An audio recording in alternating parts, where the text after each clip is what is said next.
سيدنا النبي قارون وجميل وجميل. Ya, saya kira 5 menit lagi saya coba jawab. Waalaikumsalam warahmatullahi wabarakatuh. Ustaz, yang mana yang harus didahulukan ketika kita sedang dalam perjalanan di jalan tol dan kita tidak menemukan rest area, sementara waktu subuh sudah mepet, jam 6 misalnya. Jam 6 bukan waktu subuh, Bu, udah lewat subuh. Baik. Jam 6 misalnya baru ketemu rest area. Apakah tetap dikerjakan 2 rakaat sebelum sholat subuh atau langsung sholat subuh? Maka yang seperti ini lihat sifat berkendaraannya. Di mana teman-teman menunaikan sholatnya? Apakah di motor? Apakah di mobil? Yang mobilnya itu dalam posisi apa? Kalau Anda sedang menyetir, misalnya nyetir, kan nggak mustahil juga Anda kemudian sholat di dalam mobil sementara sedang menyetir. Karena ada sekarang yang kreatif, saat kemacetan itu saya takbir. Ya, saat kemacetan itu kemudian saya takbir aja. Tiba-tiba ketika jalan sedikit lagi, sami Allahu liman hamidah, pegang setir, injak lagi, jalan lagi, rem lagi, nggak usah memaksakan diri.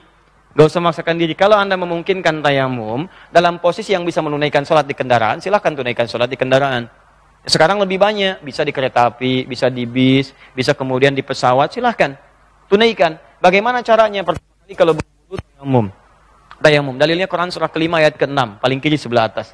Ya fa'illam tajidu ma'a fatayammamu sa'idan thayyiba. Kalau Anda nggak mendapatkan air, tiba waktu sholat, Anda pengen sholat, dan Anda sedang di mana posisinya? Nggak bisa menemukan air. Itu kan diposisikan salah satu di kendaraan. Maka silahkan tayamum. Apa tayamumnya? Bukan tanah, tapi debu.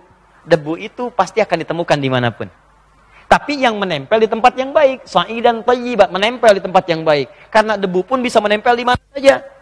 Debunya yang paling sunnah, Ustadz, yang nampak debu, di knalpot, digenin. Enggak, jangan. Tempat yang kotor itu. Ya silahkan di jendela, tempelkan begini. Ya, tempat kursi, jok, tempelkan begini. Kemudian tepuk, ya. Atau tiup terlebih dahulu supaya yang kasarnya tidak langsung terserap atau menempel. Setelah itu tayamum. Kalau memungkinkan sholatnya dengan sempurna di situ, di kendaraan itu, sambil duduk silahkan tunaikan. Ya, bukan dalam posisi Anda punya aspek darurat yang lain. Darurat yang lain seperti misalnya apa? Sedang mengendarai kendaraannya. Atau kondisinya pakaian Anda kena najis yang belum bisa dibersihkan. Atau kondisi yang kedua, Anda memang temannya yang nyetir, tapi posisi kendaraannya tidak memungkinkan menunaikan sholat dengan sempurna, walaupun sambil duduk. Maka pada saat itu, ada rukhsah bagi Anda. Di mana sampainya di situ, disitulah ditunaikan sholat Anda. Paham? Jelas insya Allah? Baik. Jadi kalau bisa tunaikan di kendaraan, silahkan tunaikan di kendaraan. Kalau dalam fikih Asy-Syafi'i, ada tambahan. Di kendaraan itu ditunaikan sebagai takriman, ya, di tauqitis shalah. Sebagai penghormatan kepada tibanya waktu sholat. Begitu tiba lagi di tempat yang Anda tenang, Anda tunaikan lagi sholatnya untuk mengulang yang tadi. Itu di fikih Asy-Syafi'i. Tapi di jumhur yang lain, Anda tunaikan sudah sah sholatnya. Sah sholatnya karena sesuai dengan ketentuan dan hadis-hadis Nabi SAW. Mana yang paling utama dalam kondisi ini? Lihat ketentuannya. Kalau memang memungkinkan di kendaraan, yang paling utama tunaikan sholat di kendaraan. Karena hadis Nabi mengatakan, awas, yang paling utama as-sholatu ala waqtiha. Bertanya seseorang kepada Nabi, ya Rasulullah ma'abar, apa amalan yang paling bagus untuk saya kerjakan? Kata Nabi, as-sholatu ala waqtiha. Sholat tepat pada waktunya. Orang lain bertanya, ya Rasulullah man abar, apa amalan utama yang harus saya kerjakan? Kepada Nabi, kata Nabi, lihat, birrul walidain, bakti kepada kedua ibu bapamu. Bakti pada kedua ibu bapamu. Umuka, ibumu. Ada pertanyaan, kenapa pertanyaannya sama, jawabannya beda? Karena yang pertama itu ke ibu bapaknya bagus, cuman ke sholatnya suka ditunda. Yang kedua, teman-teman sekalian, sholatnya bagus, kerjakan tepat pada waktunya, cuman ke ibu bapaknya kurang bagus. Maka perhatikan Nabi, dengan bimbingan dari Allah, satu pertanyaan jawabannya bisa beda.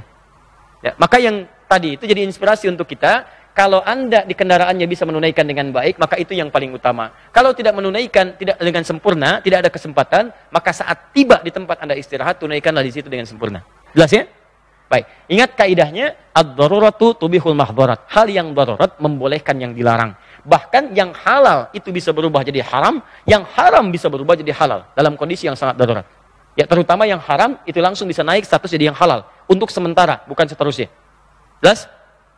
Baik.